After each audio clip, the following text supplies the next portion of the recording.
Inireklamo ng mga miyembro ng Kingdom of Jesus Christ ang pagbabawal ng PNP na magamit ang kanilang katedral para sa selebrasyon ng kanilang ika-39 na anibersaryo ngayong araw. Meron pa umunong ipinupuslit na pampasabog at naririnig na tunog ng drilling equipment. Mula sa Davao City, nakatutok live si Kent Abrigana ng GMA Regional TV. Kent? Pia, sa mga oras na ito, nagpapatuloy pa rin umano ang drilling sa loob ng JMC building sa KOJC compound.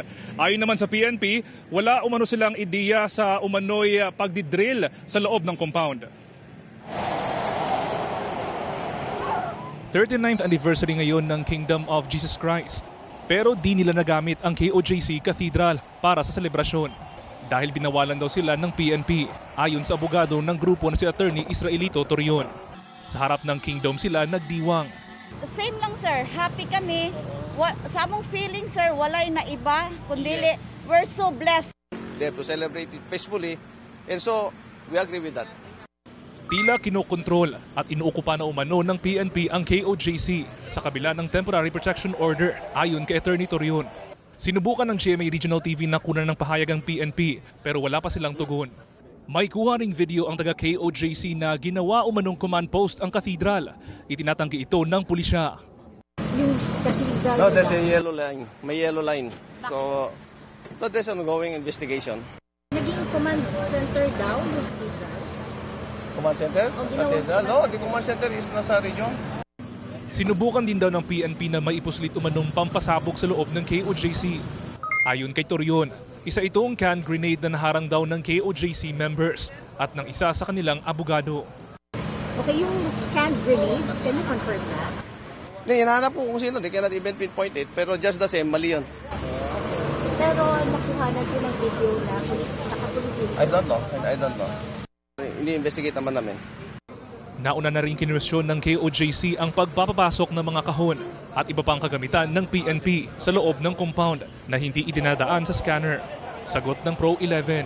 This is a legitimate police operations and there is a necessity, for example, in this case, yung mga troops on the ground that meron tayong operational secrecy to protect the integrity of the operations, to protect the secrecy of the operations. There's a certain level of secrecy in the operations. Naglabas din ang legal team ng KOJC ng larawan. Malalim na hukay sa basement umano ng JMC building sa KOJC compound. Sabi ni Attorney Torion, gusto niyang kumpirmahin kung si PNP Chief General Romel Marbil ang nag-utos ng paghuhukay. Sa isa pang video ng KOJC, may mga tunog na mga drilling equipment at mga tao sa gusali. Sinagot naman ito ng PNP.